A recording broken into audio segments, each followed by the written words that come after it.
Hello and welcome to today's Shareholder Q&A session. My name is Belinda Ford and I'm joined today in Melbourne by BHP Chief Executive Officer Mike Henry and our Chief Financial Officer Vandita Pant. Mike, before we get into the questions, perhaps you could reflect on our recently announced results and the conversations you've been having with some of our shareholders since then. Thanks, Belinda. So, look, it was a strong year, and first and foremost, it was a safe year. We had no fatalities across BHP, and a range of underlying safety metrics improved relative to the year prior. Underlying operations performing really strongly. We had record production in both our iron ore division and our copper division. We achieved a gender-balanced workforce for the first time in BHP's history. So female participation in BHP is now over 40%. And that's helped to drive performance across the group. And we are a safer, more reliable, more productive BHP now than we were back in 2016 when we first established this ambitious goal. That underlying operational performance allowed us to declare a final dividend for the year of $3 billion, so 60 US cents per share. That's payable on September 25th. That brought the full year dividend to $5.6 billion US dollars. Underlying attributable profit was 10.2 billion US and a return on capital employed of 21%. So really healthy underlying performance right across the group. Thanks, Mike. Vandita, I might pass this one to you. This one has come from Jennifer, and she's asking questions related to our debt. She says, what does the increase in debt mean for dividends? Let me tell Jennifer that from time to time, we do revise our net debt target range. Last time we changed that was 3 years back, and since then, our business is stronger, our performance has been resilient, and we have a track record of delivery. What that meant was that we are able to take our debt higher to $10 to $20 billion and have the capacity to service it at every point in the cycle. That allows us to put our balance sheet to work, to be able to execute on our very attractive growth options, and to ensure every 6 months, as we take the decisions for our capital allocation framework perspective, we are able to reward our shareholders. As our shareholders would know, we have a minimum dividend payout ratio of 50% that they get every 6 months, and then every 6 months we take a decision on the excess cash. For example, for FY25 final dividend, our shareholders are getting 60 US cents per share, as Mike mentioned, which in Aussie dollar terms is 92 cents per share. And that will hit the bank accounts on 25th September. Thank you, Vandita. A couple of questions about the Jansen project in Canada, and I'll direct these to you, Mike. Andrew asks, with commodity prices rising, especially potash, when will BHP reopen its potash project and start producing again? And Peter asks, some time ago you mentioned that the Jansen project has a return on invested capital in the high single digits. Given the recent announcement on increased costs and delayed startup, what is the current return on invested capital for this project? Okay, this is going to be such a great business for many decades to come. But I do just want to correct one point that was made. To be clear, the Jansen project remains in execution. So that's both stage 1 and stage 2. Now, what we have announced is that the CapEx for Jansen stage 1 is going to be higher than we originally anticipated. And we've talked about some of the inflationary reasons for why that's the case and some of the other challenges that we've run into. We've also announced that we're moving back to the original execution timeline, which sees first production in mid-2027, rather than the accelerated timeframe of end 2026, which we were hoping to achieve. And we remain very focused on getting that project executed as quickly as practically possible. Now, what we said on Jansen stage 2, which was the second of these 2 stages, is that we're going to execute that a bit more slowly, but work remains underway. And by executing it more slowly, it creates a number of advantages for us. One, Vandita spoke earlier about the capital allocation framework, and within the way that we think about that and how we sequence our capital, this works a little bit better in terms of balancing between shareholder returns and investment back into the business. The second thing it does is it allows us to bring first production out of that second stage to market when the market is likely when the demand is likely to be there. And then the third important advantage is it allows us to take some of the learnings out of stage 1 and apply those to stage 2. But both stages remain in execution. And when they're fully executed, this is going to be a business that has potash low on the cost curve, high margin business, and it's going to be a meaningful player in the potash market, going to deliver great value to shareholders for a long time. Now, on the second question, which was around the return on capital, or IRR, on the question that we had about IRR, that is something that we haven't provided an update to the market on. Of course, with capex going up, all other things being equal, that will have bring a bit of pressure to bear on returns. But this is still a great business that's going to generate a lot of value for shareholders for a long time. Thanks, Mike. Another question for you. Oliver asks, is BHP happy with its current position in the rapidly expanding Vicuña district? Is BHP looking at NGEx resources as well? And after all, this district could produce key metals for over 100 years, right? So this is the copper growth story for BHP is one of the big stories, and where we've made so much progress in recent years. So on the one hand, we've got significant growth ahead of us in potash, very attractive commodity. We also now have 4 big copper growth basins on top of the 28% copper growth that we've seen in the past 3 years. One of those basins is in Argentina, and this is the Vicuña joint venture. This was created through the amalgamation of a 50% share, or amalgamation of the Jose Maria deposit, which BHP acquired a 50% share in, and the Filo del Sol deposit, which BHP also acquired 50% share in. So between Lundin Mining and BHP, we now have an equally owned joint venture called Vicuña in Argentina. The Filo del Sol deposit is one of the biggest copper discoveries globally in the last 30 years. And it sits on the border between Argentina and Chile, and we're currently working on the development plan for that project. We'll come out in the first quarter of next calendar year with more detail on that, and we're working towards being able to apply for treatment under the RIGI bill in Argentina, which will provide us with some advantageous fiscal terms that will help make that project even more attractive. But this is one of the 4 big growth opportunities that BHP has in copper. Thanks, Mike. Still in the Americas, and I'll keep with you, Candice asks, what is the status of the Resolution project in the United States? So this is one of the other growth projects for us, exciting growth projects for us in copper. Resolution is one of the biggest and most attractive undeveloped copper deposits in the U.S. And the U.S., of course, is a big market for copper. They're currently importing a lot of their copper. This would allow for probably up to 25% of the U.S.'s copper demand to be met from Resolution for quite a long time, if and when it gets developed.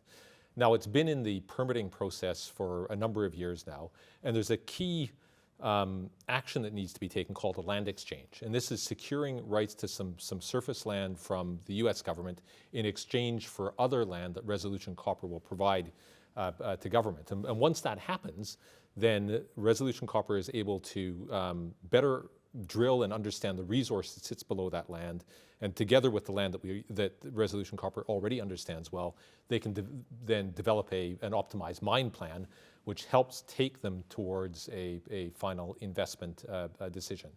Now, that's been caught up in some litigation as well, but it's working its way through the process, and we're hopeful that gets resolved soon, and then Resolution Copper can embark upon this pretty ambitious drilling program.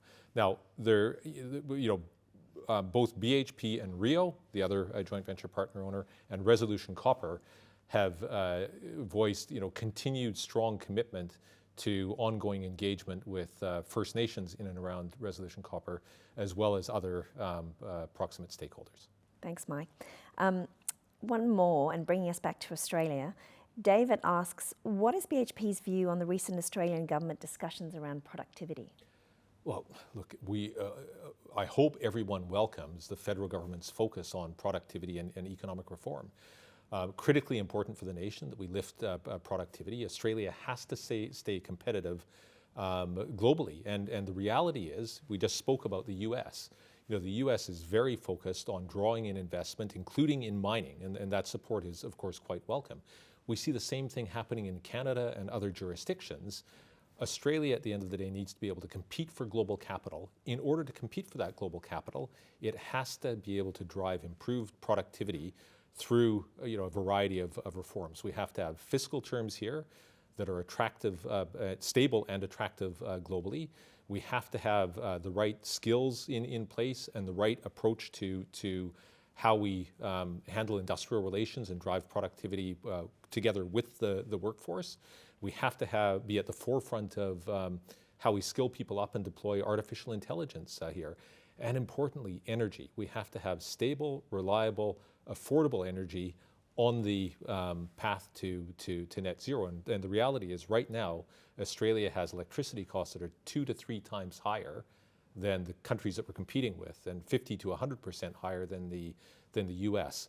And so the fact that the federal government is raising the issue of productivity and willing to lean into economic reform, I think is something that we should all be welcoming and trying to play our part in. Thank you, Mike. Vandita, I'll move to you. Ruth is asking, does your resequencing of the project mean growth at Copper South Australia is further delayed? In fact, our aspiration to double copper production out of Copper South Australia remains unchanged. What you may be referring to is the minor resequencing of capital spend and construction at the site that we have announced. We have a very big smelter maintenance campaign project coming up in calendar year 27, and immediately after that, we expect to take the final investment decision for the major smelter and refinery expansion phase 1 project. Like in any other such major expansion projects, the stability, consistency of fiscal and energy policy and other regulatory aspects, including at federal level, of course, remain quite critical. So for Copper South Australia, along with our copper projects in Argentina and Vicuña, as Mike was mentioning, resolution coupled with the growth in Escondida and Spence that we have a suite of very attractive, high value adding copper options to execute. Thank you, Vandita.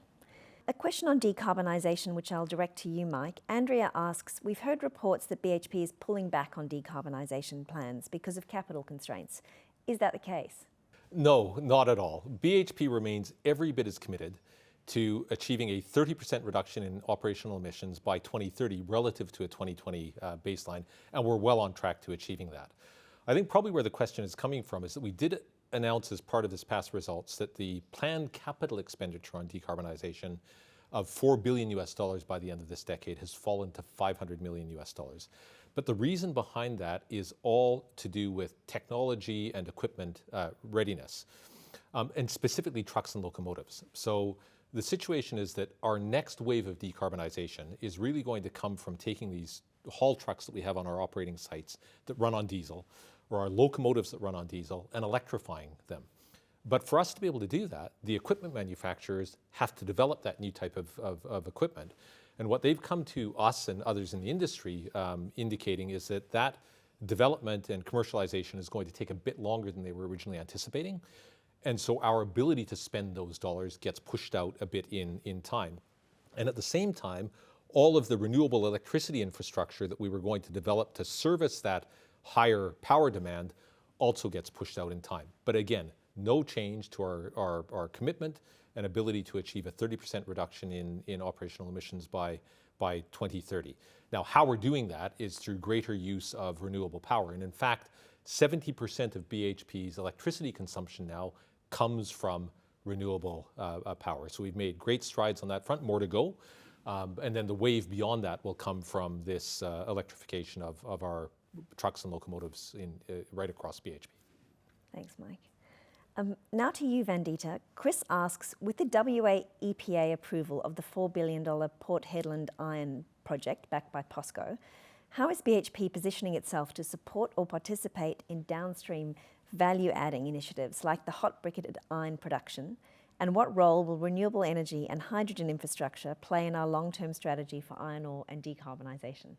Well, firstly, I should tell Chris that at different points in our 140-year history, BHP has done different things, including in some phases of our history being in downstream activities from our mining assets. Currently, our core competence as well as capability is to focus on upstream Tier 1 assets in attractive commodities that we have chosen.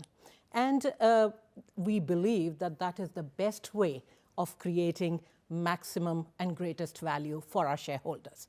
But as Chris is mentioning, for our customers, we do provide very high quality products, and we partner with them to ensure that we can support them in their endeavors around reducing emissions. And in fact, in steelmaking industry, we have partnered with our steelmaking customers who represent around 20% of global steelmaking production across various technological pathways which can reduce emissions for steelmaking. Thanks, Vandita.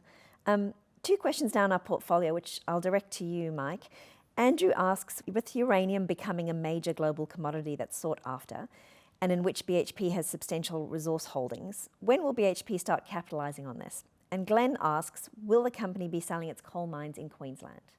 Okay, the two great questions. And a possibly not well-known fact is, as a uranium producer, and we produce uranium as a byproduct out of our Olympic Dam operations, if that were a standalone company, we would be a top 10 uranium producer globally. And so we already have a very significant position in uranium.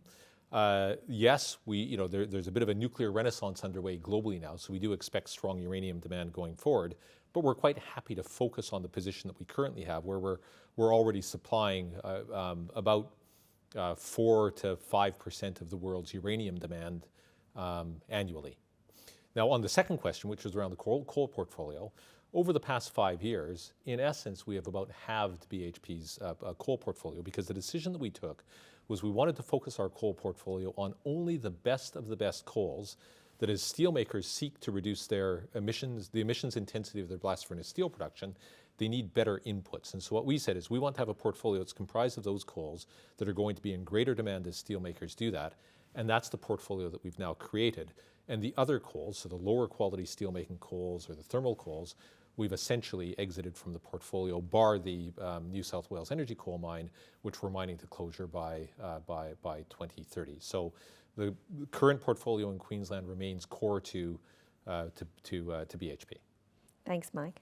I'm going to move now to a question on shareholder updates for Vandita. Andrew asks, how can a shareholder track the iron and copper sale prices achieved each month rather than wait for quarterly updates? Yes, so Andrew, as you mentioned, we do publish our quarterly price realization, and we have a very strong track record of getting good prices for our commodities.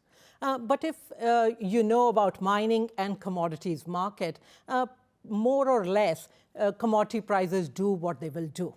Our approach is very much to focus on areas that we can control. You can see that coming through in iron ore business, where WAIO has been once again, for the 6th year in a row, lowest cost major iron ore producer globally. In fact, for every ton of iron ore sold by WAIO, we generated $7 a ton more free cash flow than our nearest competitor in that business.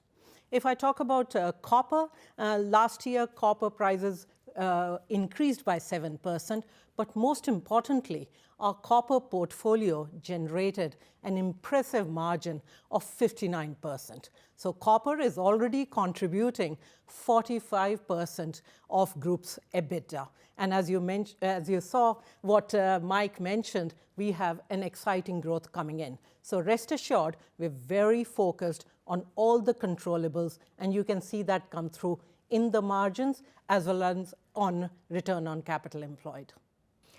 Thanks, Vandita. A reminder that if you're seeking more information about BHP, do visit the Investor Relations section on our website or follow us on our social media channels. And I'll turn now to our last question, which comes from Roberto in Chile, who asks, how are we pursuing future innovations in the short and long term, Mike? Well, so the innovation is something that BHP has been really focused on. In fact, we have a dedicated team that looks at some of the far future innovations and is supporting and working with the underlying operating businesses. And that can be on technological innovations, so things like new approaches to leaching and so on. But of course, in addition to that, we're very focused on how we're able to deploy AI across the whole of BHP, and that starts right at the very front end. How do we go about finding more resource through better application of artificial intelligence? And BHP starts with a very large database of exploration information. And it was the use of AI actually that allowed us to, and helped enable us in finding the Oak Dam deposit a few years back in South Australia. So real potential there. We also were now applying it to how we undertake capital projects across BHP. In fact, I had some engagement with one of the team members over the course of the past week, where they've used an AI scheduling tool for one of our projects in iron ore, and that's helped reduce the time taken to execute that project. And every day earlier that we can get a project or a piece of infrastructure back into operation, that's more revenue, so better value created for shareholders. We use it in supply chain management. We use it in some of our maritime and marketing activities. So this really is end-to-end for the company. And between those innovations in how we go about extracting units from the ore, through to how we find more deposits, through how we go about running the business better, there's still a lot of value to be unlocked through innovation and technology. That brings us to the end of today's session. Before we finish, Mike, is there anything, last words you'd like to add before we close the session? Just a big thank you to shareholders for their continued support. It's support that we hold very dearly, and we hope that you appreciate just how well the company has been performing, starting with safety, but through to underlying operational performance, reliability, and the exciting growth that we have ahead of us. Thanks, Mike. Thanks, Vandita. And thanks to everyone who sent in questions or who's watched the session. You can access the session at any time on the BHP website. Thank you and goodbye for now.